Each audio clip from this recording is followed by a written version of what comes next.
In today's video, I'm going to show you how to review AI diffs in Cursor.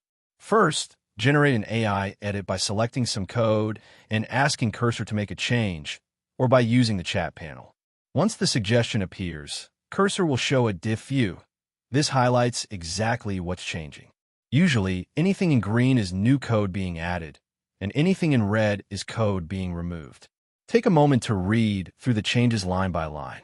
This helps you catch mistakes, unnecessary edits, or anything that doesn't match your intent. You can scroll through the diff, and in some cases, even adjust your prompt to refine the result before applying it. If everything looks good, go ahead and click Apply to accept the changes.